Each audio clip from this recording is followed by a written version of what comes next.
And now for something completely different. Pinnacle at Mountain View. This was not a product of computer geographically based scheduling, we don't think, given that there's about 25 miles between the two schools.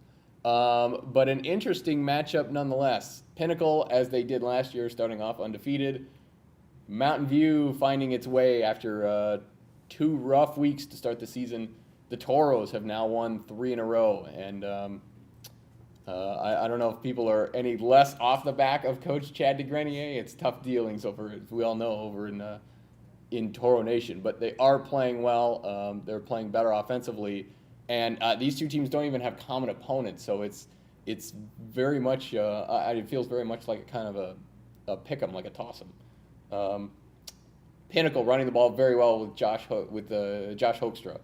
Mountain View starting to run the ball with Weston Bircher. What's the difference between these teams? How do we differentiate one over another? I think, Pinnacle. They're 5-0, and they've had more success the last 2 years. So I think you look at them as the favorite coming into this game. The big question with Mountain View is, they've shown some progress where they played with Desert Mountain pretty well in that first game, and Desert Mountain's undefeated now.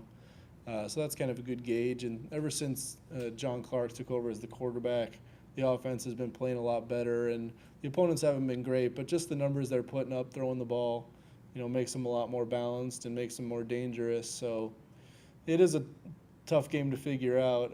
You figure if Mountain View can stop Pinnacle's rushing game, it'll have a good shot, but can they do that is the big question. And then is Clark and Clark Brown wide receiver, can they put up the type of numbers against a better team in Pinnacle? So it's a good measuring stick for both sides, I think. Yeah, this seems like a total coin flip by and large to both of us. Clark Brown having a great year at wide receiver quietly for Mountain View. Weston Bircher running the ball pretty well for Mountain View as well, a little bit under the radar. And like you said, the quarterback change with moving Chase Funk to having him do more things, occasionally pass, but do more things, running the ball, has helped the Toros in inserting John Clark as more of the passing quarterback in their 2-quarterback platoon system. Pinnacle, you said 5-0. We're still a little unsure. Why?